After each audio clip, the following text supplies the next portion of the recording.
धात धात धात। Clinic के अंदर परेशान हो जाता हूँ समझा समझा के। पर कहानी क्या है, हमारी इंडियन सब कॉन्टिनेंट में, हमारे हिंदुस्तान में एक ऐसी चीज़ है जिसको बोलते हैं धात, और इसका सिंड्रोम ऐसा है कि आदमी ये सोचता है कि धात की वजह से आदमी ख़त्म होने वाला है, डिप्रेस्ड है, एंग्जाइटी में है, एनर्जी नहीं है, दिल डूबा डूबा जा रहा है और सोचता है। एक तो अभी रिसेंटली मेरे पास पेशेंट आया जो मुझसे ये बोला कि साहब मेरे को धात जाती है, मैं रोक नहीं पा रहा, मैं सुसाइड करने जा रहा हूँ। बड़ी टेंशन सी हुई, इसलिए क्योंकि एक तो ये ठीक हो जाए और दूसरा इसलिए कि भाई सुसाइड नोट में मेरा नाम मत डाल दियो। समझ लीजिए धात सिंड्रोम है क्या। आज डिटेल में ये एक बहुत इंपॉर्टेंट वीडियो लेके आया हूँ, सारी साइंटिफिकली स्टडीड है, और इसको एंड तक देखिए और मानिए मेरी बात, अगर धात से आपको बचना है इस वीडियो को ज़रूर देख लीजिए, एंड तक देखिए, क्योंकि एंड में पूरी कहानी इसकी खोलूँगा। Love to make this video for you. Doctor Sunil Jindal हूँ, रिप्रोडक्टिव मेडिसिन स्पेशलिस्ट हूँ। सबसे ज़्यादा आनंद आपको खुश देख के और आपको बेबी दे के आता है। ये जो वीडियो बना रहा हूँ धात सिंड्रोम पे, इसको ज़रूर एंड तक देखिए। Have really love to make it for you. Like subscribe ज़रूर कर दीजिए, नोटिफिकेशन का बटन दबा दीजिए अगर आप नए हों, और अगर आप मेरी वीडियोस देखते हैं तो इससे रिलेटेड वीडियोस को देखिए, समझिए, और मोस्ट इम्पॉर्टेंटली अगर आपका कोई सवाल है तो आप व्हाट्सएप पे कंसल्ट कर सकते हैं। कमेंट सेक्शन में कोई भी कमेंट डालते हैं तो I will reply it for you. धात कहाँ से आता है? ये धात शब्द संस्कृत के शब्द धातु से आता है, और इस शब्द में धातु का मतलब है metal, elixir of life, constituent of body, and सबसे ज़्यादा परफेक्ट बॉडी की पावरफुल चीज़ वो है धात। और ये चीज़ आती है कि ये धात जो है ये बह रही है शरीर की, और किस में बह रही है? सीमन में। क्यों? क्योंकि सुश्रुत संहिता में एक मेंशन है उस टाइम के लिए जिसको बोलते हैं शुक्र मेहा। शुक्र मेहा का मतलब, शुक्र का मतलब सीमन, और मेहा का मतलब यूरिन। मतलब मेरा सीमन यूरिन में बह रहा है और मेरा शरीर ख़त्म हो रहा है। तो हमारे हिंदुस्तानी कल्चर में एक मिथ है, और मिथ क्या है कि साहब 40 ड्रॉप खाना 1 ड्रॉप खून बनाता है, 40 ड्रॉप खून 1 ड्रॉप मैरो बनाता है, और 40 ड्रॉप मैरो 1 बूंद सीमन बनाता है। तो इस सीमन को अगर आप खो देंगे मैस्टरबेशन करके, निकाल के, गंदी आदत जिसे मैस्टरबेशन को बोलते हैं लोग, तो आपके अंदर की सारी पावर निकल जाएगी और आप ख़त्म हो जाएंगे। और यही नहीं, ऐसे आदमियों को अपने यूरिन में भी नज़र आने लगता है सीमन निकलता हुआ। और ये लोग नॉर्मली क्लिनिक में आने के बाद में हाईली डिप्रेस्ड होते हैं, परेशान होते हैं, दुखी होते हैं। और ये जो धात है इसकी ओरिजिनल स्टोरी ये है। आपको आगे बताऊंगा कि इस दुनिया में ये हिंदुस्तान में परसिस्ट क्यों किया और विदेश में धात सिंड्रोम क्यों नहीं होता, ये आपको बताऊंगा एंड में। इसकी बड़ी इंटरेस्टिंग स्टोरी है। तो इसे बोलते हैं धात। अब अगली चीज़ आती है कि धात सिंड्रोम क्या है। तो धात सिंड्रोम एक मिला जुला संगम है इन सब चीज़ों का। आदमी सोचता है मैंने मैस्टरबेशन किया, मेरी यूरिन में धात निकल रहा है, और मेरा जो सबसे बड़ी परेशानी क्या है, नाइट फॉल हो गया, रात को सोते सोते अपने आप निकल गया।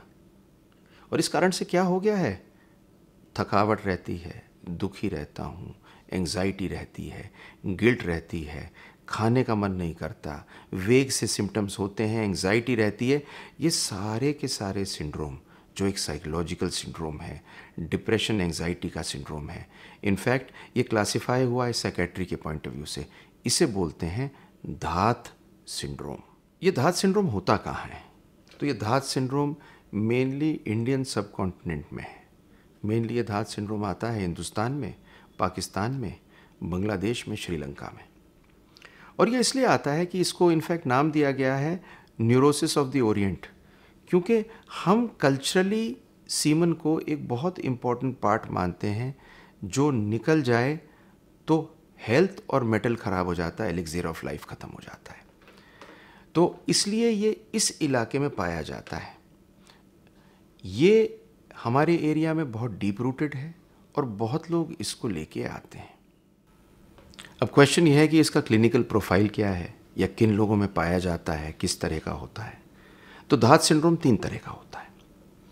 धात सिंड्रोम नॉर्मली पाया किस में जाता है? स्टूडेंट्स में पाया जाता है, यंग लोगों में पाया जाता है, बहुत से गरीब लोगों में पाया जाता है, बहुत सी गरीब बस्तियों में पाया जाता है, और उन लोगों में पाया जाता है जो लड़के आपस में बैठ के एक दूसरे को कह देते हैं कमज़ोरी इसलिए क्योंकि धात जा रहा है, सबको यूरिन के अंदर सीमन नज़र आने लगता है। खैर है 3 तरह का। एक है धात ओनली, उसमें क्या है कि पेशेंट परेशान है कि सीमन का लॉस हो रहा है और डिप्रेशन में है, एंग्जाइटी में है। दूसरा होता है धात with comorbid depression and anxiety, धात के साथ में किसी किसी में बहुत मेजर एंग्जाइटी डिप्रेशन हो जाता है। और तीसरा होता है धात के साथ में सेक्सुअल डिसफंक्शन। तो अब ये समझ लीजिए कि इस धात सिंड्रोम के साथ में जिनमें सेक्सुअल डिसफंक्शन होता है उनके अंदर इरेक्टाइल डिसफंक्शन मतलब लिंग के अंदर ताकत और प्रेमेच्योर इजैकुलेशन जल्दी डिस्चार्ज होना करीब करीब 20 से 60% में होता है। और वो ये कहते हैं ये इसलिए है क्योंकि मेरे यूरिन के अंदर वीर्य जा रहा है। मेजर स्टडीज़ में दुनिया में जब इन लोगों के अंदर यूरिन की टेस्टिंग हुई तो कभी भी स्पर्म नहीं मिलता। जितने धात सिंड्रोम के पेशेंट्स मेरे पास में आते हैं उन्हें समझाने के बारे में मैं उनसे कहता हूँ बॉटल ले जाओ, जब धात यूरिन में जा रही हो लेके आओ, उसकी टेस्टिंग करेंगे कैसे स्पर्म है, और कोई स्पर्म नहीं मिलता।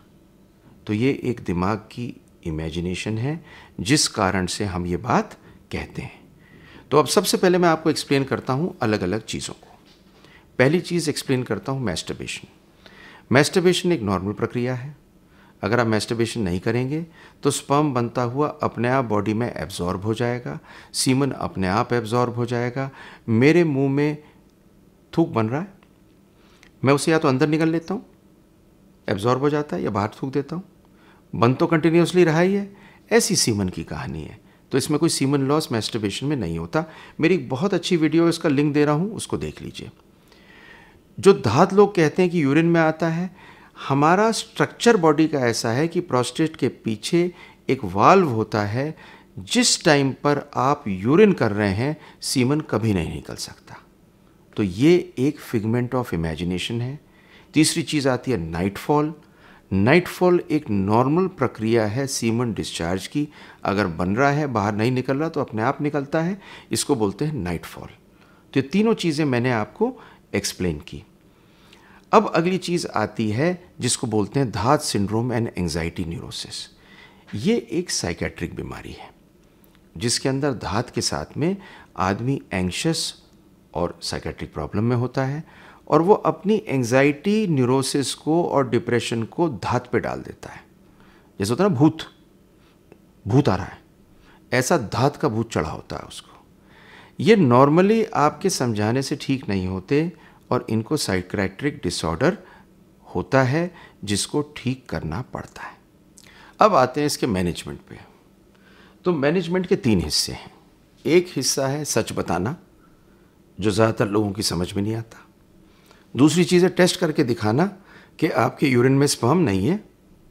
नंबर 3, इन लोगों को क्योंकि बहुत डीप रूटेड होती है धात की बीमारी, इसलिए कई बार एंटी एंग्जाइटी और एंटी डिप्रेसेंट दवा देनी पड़ती है। नंबर 4, अगर सेक्सुअल डिसफंक्शन है, इस सेक्सुअल डिसफंक्शन को ठीक करना पड़ता है, इरेक्टाइल डिसफंक्शन को भी और प्रेमेच्योर इजैकुलेशन के लिए को भी।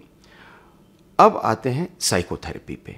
बहुत लोगों को साइकोथेरेपी देनी पड़ती है, और ये साइकोथेरेपी साइकोलॉजिस्ट देते हैं जो रिलैक्सेशन थेरेपी देते हैं, और प्रोग्रेसिव मस्कुलर रिलैक्सेशन थेरेपी दे के इनको ठीक किया जा सकता है। एक बात और समझिए, इन लोगों के अंदर पेट भी खराब रहता है और यूरिन भी बार बार जाते हैं, पर इसकी जेनेसिस ओरिजिनल डिज़ाइन में एक मिथ और साइकोलॉजी पे है। तो प्रॉपर इवैल्यूएशन करना पड़ता है और फिर इसका इलाज करना पड़ता है। एंड में आपको बताऊंगा कि हिंदुस्तान में क्यों रही और बाहर गायब क्यों हो गई।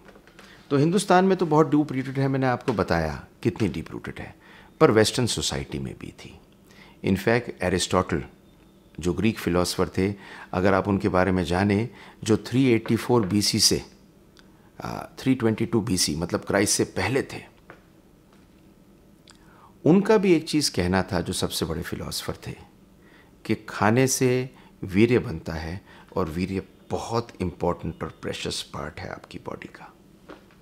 इनफैक्ट अगर आप विक्टोरियन टाइम्स में जाएं, इंग्लैंड यूरोपियन सोसाइटी में जाएं, तो एंड्रू टिसॉट, जो एक बहुत बड़े साइंटिस्ट थे और फिलोसफर थे, उन्होंने 1728 से 97 तक रहे।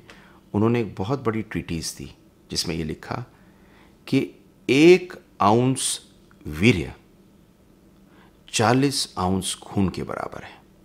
इनफैक्ट वहाँ पर एक ख़ास चीज़ थी वेस्टर्न सोसाइटी में कि मैस्टरबेशन ना करें, और उस ज़माने में वहाँ ये भी था कि मैस्टरबेशन करने से आप अपनी मर्दाना शक्ति कम करते हैं।